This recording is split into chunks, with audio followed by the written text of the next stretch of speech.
Hola, ¿qué tal? ¿Cómo estás, querido Muy Atilio? bien, ¿Cómo estás? Buenas noches. Bueno, bien, pasemos de la teoría a la práctica, en me palabras parece. del filósofo alemán barbudo que hasta ahora nos orienta metodológicamente. Dale, Bueno, dale. buenas noches, espero que se encuentren bien cada uno de ustedes, queridos espectadores asincrónicos. Durante la presente oportunidad tenemos la valiosa participación del célebre intelectual latinoamericano Atilio Borón, cuyo prestigio inspira a muchas generaciones de escritores, politólogos y distintos investigadores sobre distintos problemas y posibilidades de la región latinoamericana y la búsqueda de un futuro mucho mejor y más refulgente para las generaciones venideras. Así que, Atilio, un honor muy grande contar con tu valiosísima presencia para poder reflexionar sobre los desafíos y posibilidades directamente correlacionados con la actividad intelectual en un mundo saturado de una academia muy ortodoxa que parece que no deja tantos respiros para la producción contraproducente a los intereses de gran capital. Atilio, muchas gracias por el honor. Bien, bien, gracias a ustedes, a vos por la invitación, Luis, y a quienes estén ahí del otro lado de las cámaras. Muchas gracias por darme la posibilidad de conversar con ustedes. Bueno, muchísimas gracias. Atilio, yo quería básicamente partir este intercambio de ideas con una pregunta que probablemente invoque a un lugar común dentro de las tantas tertulias que tú tienes.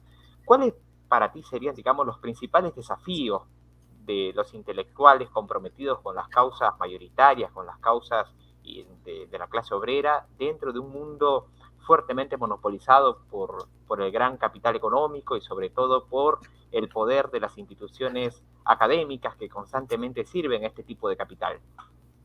Mira, yo creo que fundamentalmente nuestra obligación es ser críticos, críticos serios de la realidad contemporánea.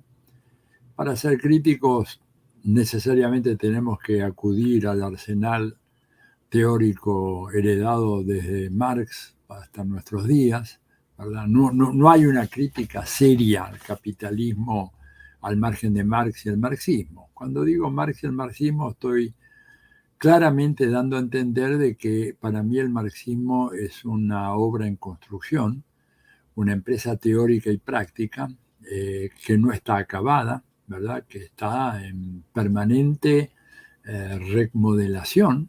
Porque Lenin lo decía, el marxismo no es un dogma, sino una guía para la acción. Y esa guía para la acción requiere que sepamos leer cuidadosamente las características del capitalismo contemporáneo y del imperialismo.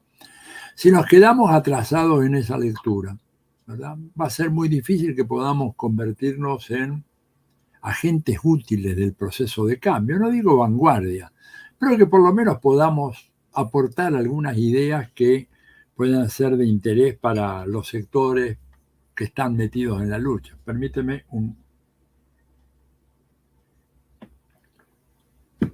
Estoy tomando un té de coca para que veas. Bueno, entonces, esta es la realidad. Si no entendemos eso, tú decías la clase obrera recién, ¿no? Bueno, esa clase obrera tiene algo que ver con la pequeña clase obrera de la cual hablaba Mariátegui en el Perú, hace casi un siglo atrás, definitivamente no. Hubo un periodo en donde creció y hubo un periodo posterior, de los últimos 15, 20 años, en donde las grandes mudanzas del capitalismo cambiaron de manera muy fuerte la fisonomía de la clase obrera.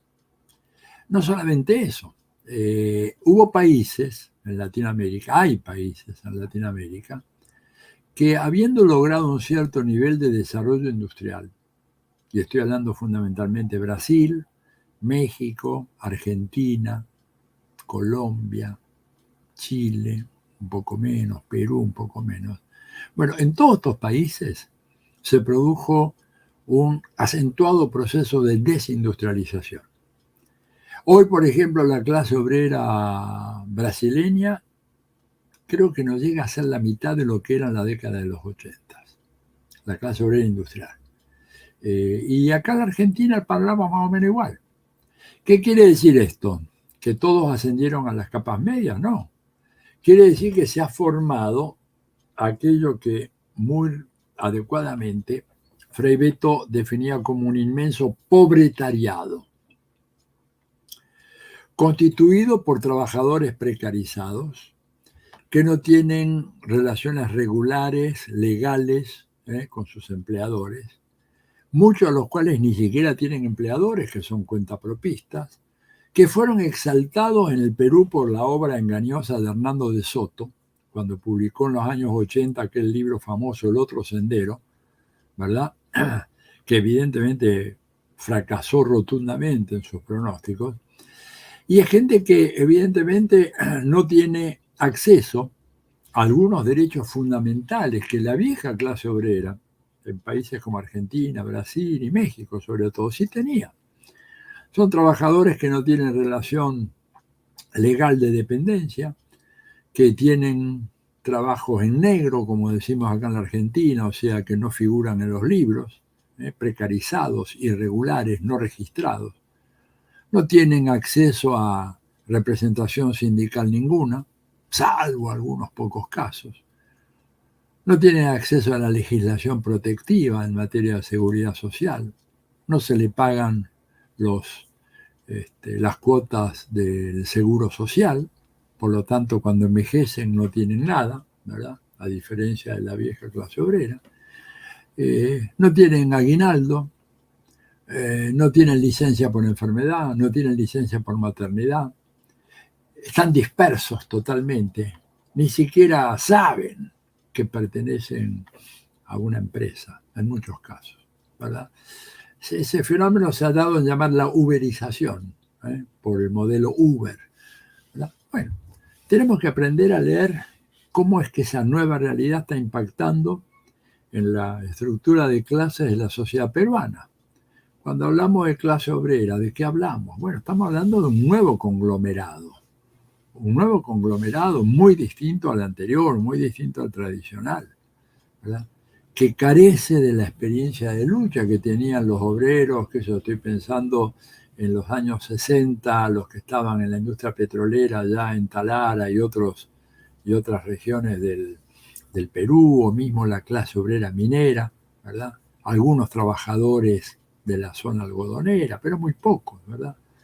Entonces, ¿cómo podemos hacer? Bueno, tratar de iluminar esos aspectos de la realidad que hoy en día están difuminados, que no se los ve claramente, y que por lo tanto exigen un esfuerzo de estudio, de actualización teórica. Por eso decía yo, ver al marxismo como un instrumental de análisis que requiere una permanente evaluación y reevaluación,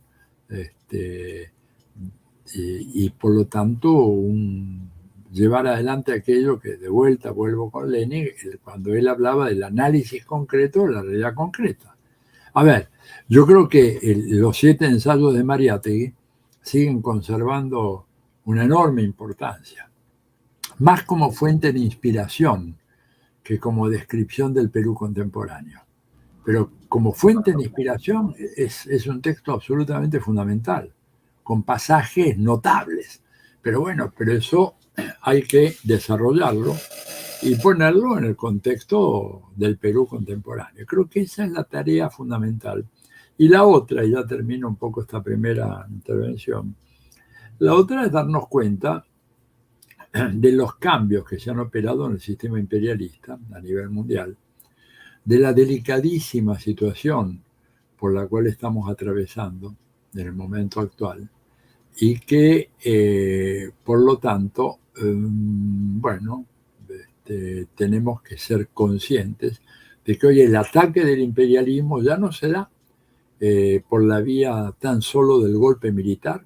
Digamos, ustedes no han tenido precisamente un golpe militar en el Perú. Lo que ha habido es una serie de enjuagues institucionales, pseudo legales, etcétera, que han puesto fin a un gobierno, más allá de los problemas que tuvo el gobierno de Pedro Castillo. Pero ahí no hubo un cuartelazo militar al estilo de los clásicos de América Latina. Entonces, hoy el imperialismo actúa a través de toda una densa red de mecanismos en donde las ONGs, que tanto abundan en el Perú, los medios de comunicación, las redes sociales, el manejo de la globosfera y todo eso, indudablemente le dan al imperialismo una capacidad de control de los países de la periferia muy grande.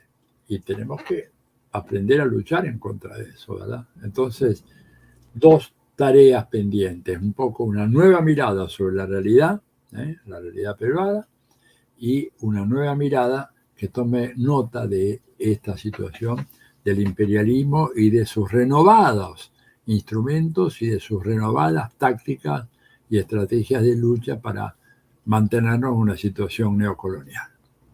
Bueno, está buenísimo lo que planteas, estimado Atilio. Bueno, mencionaste tantos puntos que para mí son enteramente trascendentales, dedicarle un aspecto a cada uno. Colocaste, por ejemplo, el tema de Mariátegui, que fundamentalmente los 7 ensayos pueden servir como un libro de inspiración más que de comprensión de la realidad contemporánea. Obviamente es un libro que para su época respondió a muchas inquietudes de la clase trabajadora, pero lamentablemente también la transmutación de las condiciones sociales de producción van suponiendo otro tipo de alternativas de interpretación y de solución a ciertos objetivos que quizás ya no estaban en la meta de Mariátegui. Igual con Lenin, igual con Trotsky, igual con Gramsci. Totalmente. Totalmente. Pero yo creo que hay un sustrato común que creo que en cierta manera se ha olvidado, que el sustrato común es el nivel de eclecticismo que poseían, digamos, los cultivadores del materialismo dialéctico y clásico en su versión, digamos, más tradicional. Hago esto porque cuando uno revisa los 7 ensayos, uno descubre, o revisa, por ejemplo, los libros que también produjo Trotsky, uno descubre particularmente de que hay una tendencia muy fuerte por la cultura en general, por la literatura, por el arte, por la pintura. Ah, fantástico. Lo También tengo muy a mano. Sí, bueno, claro. en la parte final de ese libro, Mariátegui hace una serie de análisis sobre la poesía de Vallejo, sobre distintos autores que, por supuesto, han capitaneado muy bien el ritmo literario de América Latina, y es algo que creo que se ha perdido por parte de los nuevos intelectuales del marxismo. Creo que los nuevos intelectuales del marxismo, o la izquierda que supuestamente se autoproclama predecesores de la tradición de Mariátegui y de Gramsci, han olvidado que el eclecticismo es la base elemental. Cuando uno lee, por ejemplo, El Capital, Marx, a pesar, digamos, de tener muchas inquietudes con distintos autores de su tiempo, Marx incluye o incorpora elementos de la Biblia. Incorpora, por ejemplo, lo que mañana más tarde denomina nada más y nada menos que Lenin, en un libro, un texto que publicó, si no me equivoco, en 1913, sobre cómo incorpora, por ejemplo, las patas de la economía neoclásica para dar una nueva versión a lo que él denominó. Porque digo esto por 2 razones. Primero, en América Latina se piensa muchas veces de que la economía neoclásica o la de Adam Smith está en contraposición a la narrativa marxista. Pero cuando uno hace un análisis, por ejemplo, el primer capítulo del origen de la riqueza de la nación del año 1776, que fue publicado en Escocia, habla sobre la división social de trabajo, sobre la división de las ocupaciones en función a las capacidades del trabajador. Y es algo que Marx incorpora también en El Capital, lo analiza. Entonces yo creo que esa cualidad dialéctica del intelectual tradicional del marxismo, hablamos de Gramsci, hablamos de Marx, hablamos de Trotsky, hablamos incluso del Mariátegui, se ha perdido, porque yo cuando veo, digamos, discusiones entre intelectuales o académicos que no son lo mismo bajo la perspectiva de Edward Said, uno descubre que particularmente se ve a la oposición como un elemento a quien hay que refutar en su totalidad. Cuando Gramsci nos enseñó particularmente que una buena crítica consiste en incorporar el grado de verdad del oponente y superarlo. Ahora, yo particularmente mantengo una distancia de que para poder tener un pensamiento crítico hay que partir de Marx hacia adelante. Yo creo que para poder entender a Marx hay que entender a los filósofos que inspiraron a Marx.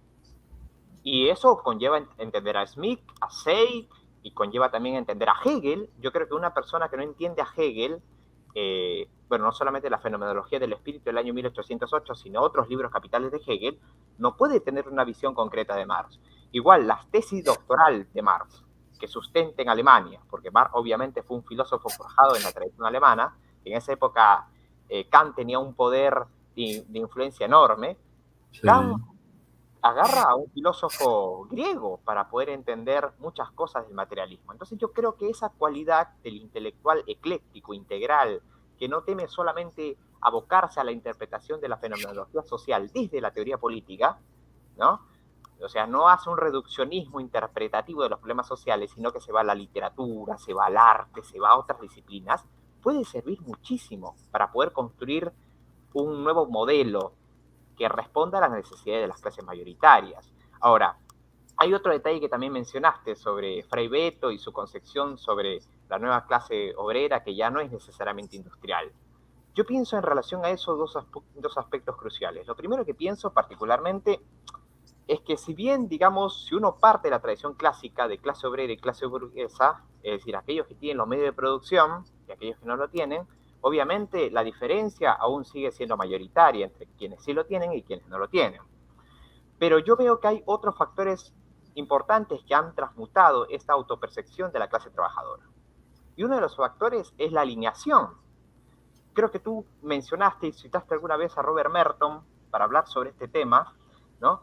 Y yo creo que sí, y eso es una de las grandes ideas que muchas veces viene del marxismo, porque cuando uno lee, por ejemplo, el Manifiesto Comunista del año 1848, que circuló en Londres sin la firma de Marx y Engels, uno descubre que particularmente en ese texto hay un componente muy importante sobre la alineación. O sea, ser otro que, ¿no? Ser lo que otros quieren que uno sea. Y cuando uno descubre fundamentalmente el gran abanico de colonización mundial, obviamente la televisión, el cine, los aparatos ideológicos del Estado y del sector privado, un poco para explayar un poco más la posición de Althusser del año 72, nos llevan particularmente a otro tipo de perspectivas. Pero en este escenario, digamos, que estamos describiendo, en este intercambio de ideas, el poder de China y el poder de Estados Unidos, que constantemente procuran una rivalidad muy fuerte en términos de los PBI absolutos, según los datos del Banco Mundial, Sí. ¿en qué manera puede suponer un replanteamiento de las decisiones para un intelectual que está comprometido con la clase trabajadora y no necesariamente con la clase burguesa de su país o de potencias internacionales?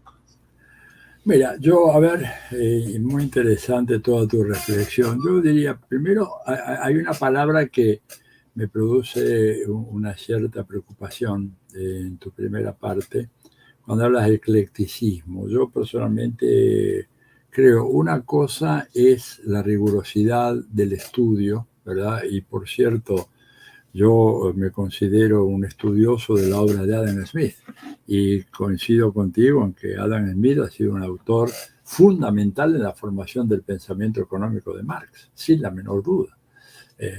Y Adam Smith es una figura que ha sido totalmente distorsionada, ¿verdad? Por los divulgadores contemporáneos, porque Smith de ninguna manera era un hombre que tenía esa fe religiosa en los mercados. Todo lo contrario, Smith era muy, muy crítico. Si tú relees o lees, porque creo que lo tienes, El hechicero de la tribu, mi libro dedicado al pensamiento político de Vargas Llosa, y yo le dedico un capítulo entero a Adam Smith, y demuestro cómo Adam Smith está en las antípodas de la forma como Vargas Llosa y algunos autores contemporáneos han concebido la relación entre Marx y Adam Smith, que es una relación muy estrecha. Además, Marx lo dice con todas las letras: rindo homenaje a los grandes autores de la economía política clásica, y comienza mencionando a Smith, sigue con Ricardo, con Say, digo, no hay la menor duda, pero eso yo no lo llamaría eclecticismo, ¿verdad? Le llamaría, digamos, rigurosidad intelectual. Y yo creo que este es el tema, porque el ecléctico en el fondo es el que, bueno, cree que no hay verdad a la cual podamos llegar, que todos los autores en el fondo son lo mismo, que todos tienen una parte de la verdad y por lo tanto renuncian a desarrollar un enfoque totalizador, ¿no es cierto? Y ahí se impone la lectura de este gran intelectual checo que es Karel Košić, que escribió aquel libro Dialéctica de lo concreto, que yo les recomiendo mucho a la gente que nos está mirando, porque él habla ahí, digamos, de lo que significa el concepto de totalidad en el análisis marxista, que por supuesto, como vos muy bien decís, se funda en toda una tradición filosófica previa. Hegel, digamos, es indispensable para entender a Marx. La dialéctica hegeliana no la podemos entender simplemente al margen de lo que fue la gran revolución teórica que hizo Hegel en la historia de la filosofía. Por eso te digo que más que eclecticismo es, digamos, la amplitud y la rigurosidad en el estudio de los problemas. Ahora, dicho esto, evidentemente que cuando uno lee obras como El Manifiesto o El imperialismo de Lenin o tantas otras, se da cuenta que ellos eran autores que estaban muy a tono de los debates políticos de su época. Y cómo ellos eran intelectuales y militantes. Y yo creo que acá el problema que tenemos nosotros hoy es que el mundo de la intelectualidad ha pasado a ser crecientemente absorbido por el mundo académico. A ver, si hay un dato muy interesante, por ejemplo, si tú lees, volvemos al gran texto de Mariátegui sobre las universidades, bueno, hoy en día el avance, el desarrollo fenomenal, ¿verdad?, que han tenido los sistemas universitarios era algo que no estaba en la cabeza de Mariátegui ni estaba en la cabeza, digamos, de ningún pensador de comienzos del siglo XX o hasta mediados del siglo XX, te diría yo, ¿verdad? Lo mismo si analizas el fenómeno de la extraordinaria expansión urbana de la ciudad de Lima. Es todo un tema que Mariátegui, cuando habla de Lima, habla de una Lima, digamos, que prácticamente no tiene nada que ver con la Lima actual. Entonces, ¿qué significa esto? ¿Que Mariátegui no nos sirve? No, todo lo contrario. Por eso digo, es un autor que sigue planteándonos grandes preguntas y como intelectuales tenemos que ser capaces de superar la trampa académica. Por eso a mí me gustó, yo no, tú has leído seguramente el artículo mío sobre intelectuales y académicos, ¿verdad? Bueno, ese es un artículo que me parece que señala muy claramente la diferencia entre unos y otros. Y el problema que tenemos nosotros hoy es que muchos de los intelectuales han sido capturados por el ambiente académico. Y el ambiente académico tiene reglas muy precisas, reglas que hacen que un pensador crítico no tenga lugar ahí, o que esté muy incómodo. ¿Por qué? Porque tú sabes, en el Perú, como en toda América Latina, si quieres tener un cargo en la universidad, tienes que concursar y tienes que utilizar cierta bibliografía, y la bibliografía no puede tener, digamos, ningún sesgo en donde aparezca con fuerza una corriente de pensamiento marxista. Esto hoy estuve viendo un dictamen que se hizo acá en la Argentina, en el CONICET, en donde un grupo de académicos muy connotados juzgaban un proyecto muy bueno, pero lo juzgaban desde un ángulo profundamente refractario al marxismo y por lo tanto desahuciaron al proyecto simplemente porque, según ellos, decían que no había la suficiente amplitud teórica que requiere un proceso de investigación, cosa que ellos no le reclaman a quienes se amparan en el pensamiento tradicional.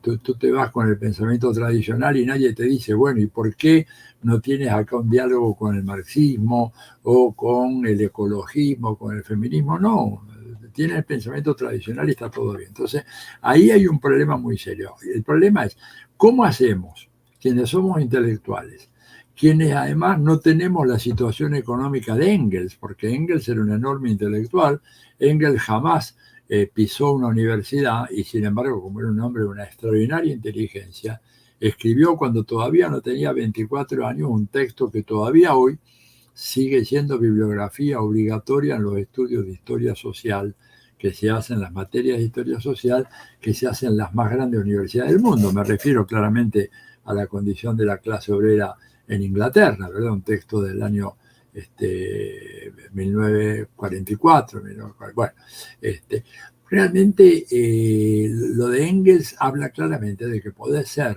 un gran intelectual, pero que conservar en el mundo académico esa capacidad de interpelación te cuesta mucho. Y los jóvenes probablemente van a estar muy coercionados, yo te diría en cierto sentido hasta extorsionados, ¿verdad? Para no meterse o no involucrarse con pensamientos heterodoxos que tengan que ver con el marxismo y adopten más bien lo que es la bibliografía convencional de la ciencia social, un poco lo que tú decías sobre la enseñanza del derecho, ¿no es cierto?, en tu video. Y yo creo que esa es la gran batalla que tenemos que dar.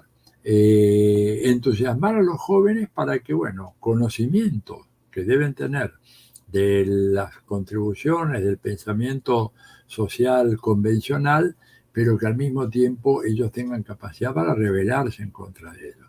Y que vean la manera además de orientar su labor fundamentalmente para que esa labor esté destinada a satisfacer, ¿no es cierto?, las necesidades de la población peruana. Es decir, que escriban sus cosas, pero que las escriban pensando en el pueblo común y corriente del Perú, y que no hagan como desgraciadamente la academia te impulsa a hacer, a que escribas tus papers en un lenguaje enrevesado, en un lenguaje súper sofisticado, plagado de citas, de neoplasmos, de referencias estadísticas o matemáticas que hacen que un trabajador o una trabajadora en el Perú, en Lima, directamente ni siquiera pueda leer la primera página de tu texto. Entonces, escribir claro y sencillo, teniendo muy claro, perdón por la reiteración, en la cabeza de que a quién nos estamos dirigiendo para hacer esta labor de concientización es al pueblo. Y entonces tenemos que hablar con mucha sencillez y no caer en la trampa de pensar de que las cosas no se pueden explicar claramente con palabras sencillas y de acceso universal. Creo que eso es uno de los grandes trampas que te imponen los journals académicos, ¿verdad?, cuando en algunos casos yo he visto, y creo que tengo la cita en ese trabajo, en algunas de esas revistas se dice que si un texto es claro y muy simple de comprensión, significa que no es un texto científico y que carece de valor académico. Esto me parece una aberración, ¿verdad? Los textos más brillantes pueden ser textos escritos en un lenguaje absolutamente nítido, transparente, en buen castellano. No tienen por qué ser textos que estén recargados con citas, con palabras en inglés, palabras en francés, con una referencia interminable a autores.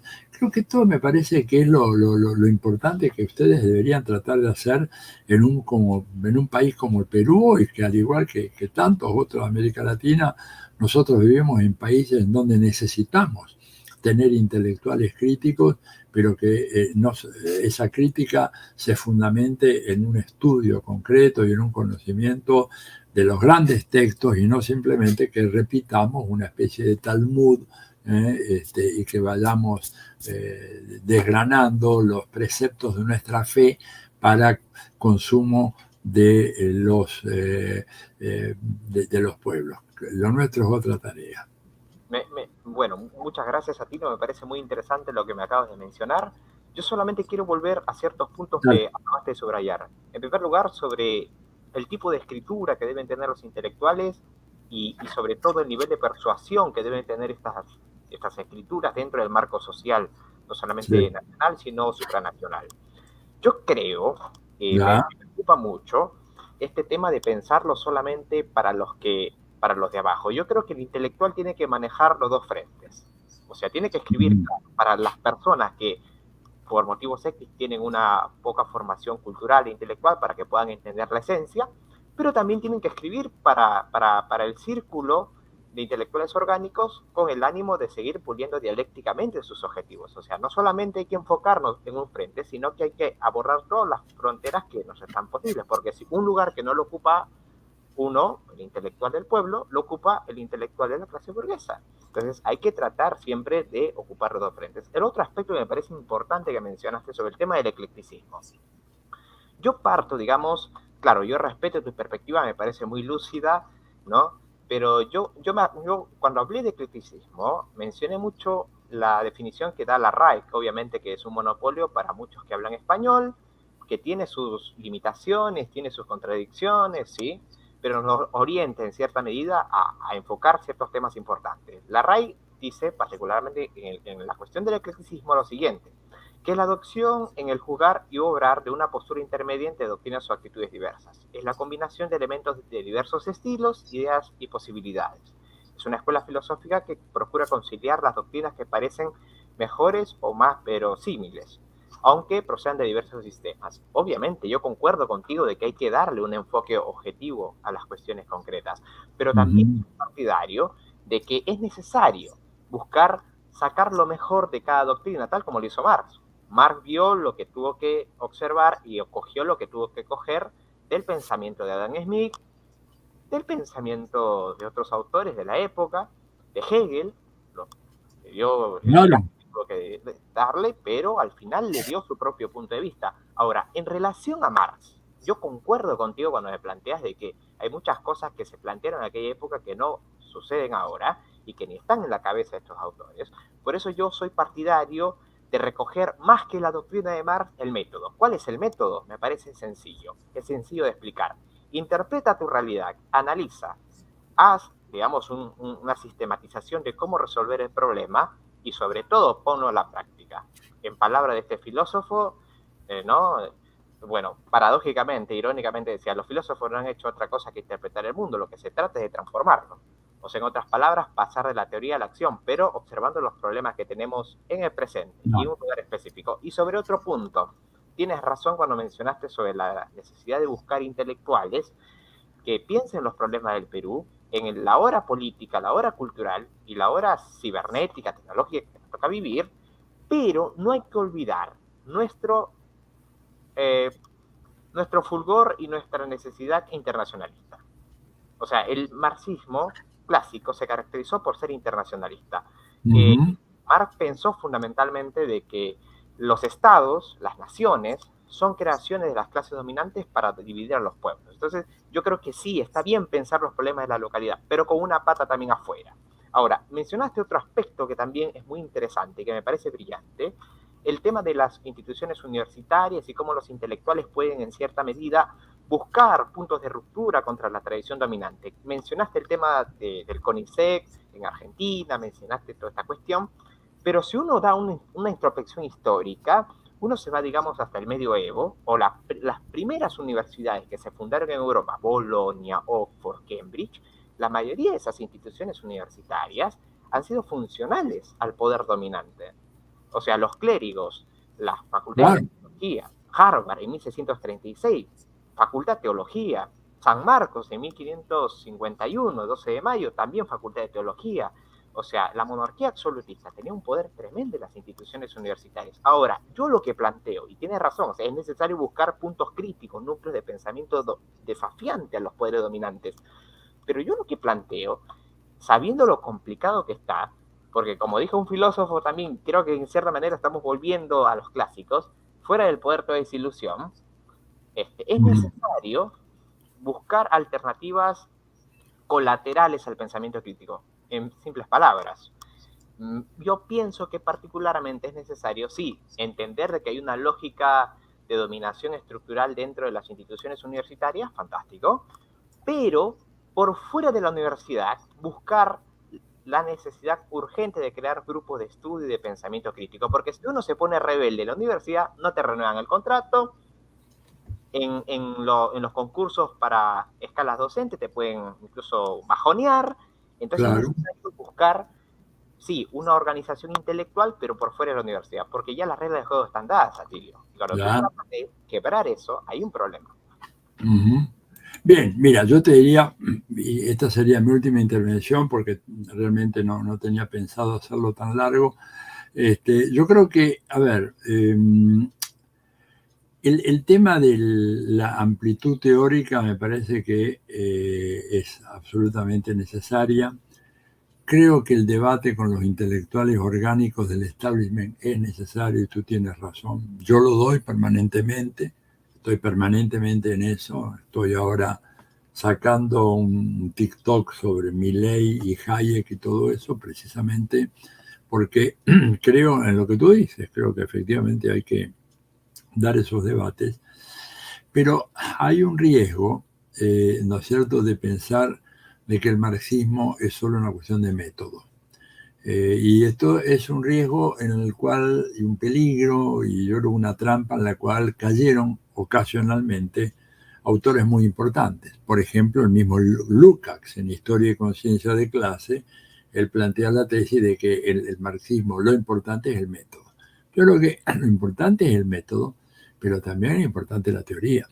En primer lugar, porque el método revela de alguna manera, expresa en el terreno de la investigación y en el orden de la investigación, como decía Marx, directivas que vienen de la teoría. De manera que pensar solamente en el método, decir, bueno, vamos a utilizar una metodología dialéctica. Bueno, muy bien, pero ¿cuál es el marco teórico que subyace a esa metodología?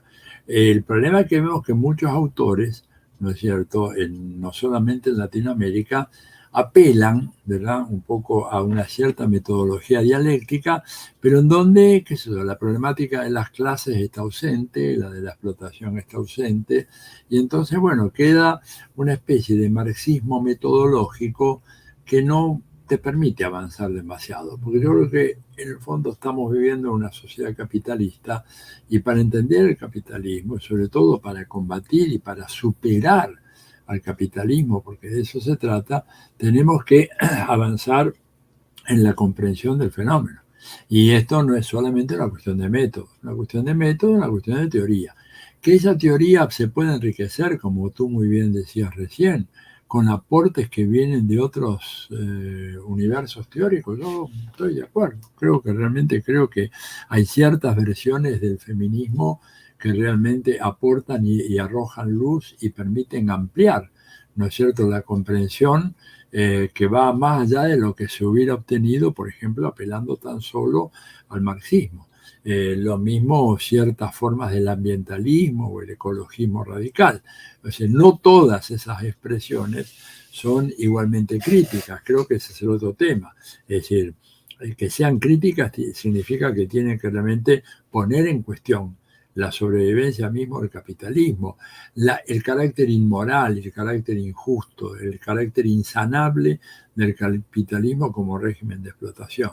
Siendo eso así, digamos, yo ahí acompaño tu razonamiento y creo que efectivamente la tarea hoy, una de las más importantes, es avanzar en el proceso de dar este gran debate que tenemos que dar con los intelectuales del establishment, pero no hacernos la ilusión de que ellos nos van a abrir la puerta tan fácilmente para debatir.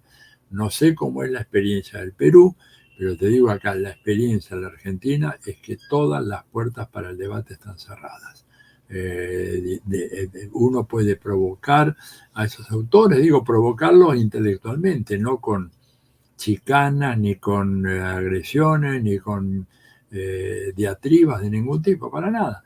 Y ellos simplemente no responden. O sea, tienen sus diarios, eventualmente hacen una referencia muy elíptica a algo que yo dije, sin mencionarme, por supuesto, ¿no? El nombre está prohibido, pero creo que esa es la tarea que tenemos que hacer.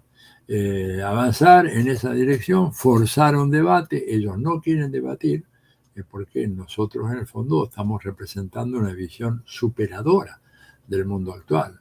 Ellos no pueden decir una palabra sobre el tema del cambio climático, ¿verdad? Que es una verdadera catástrofe climática, no es un cambio climático.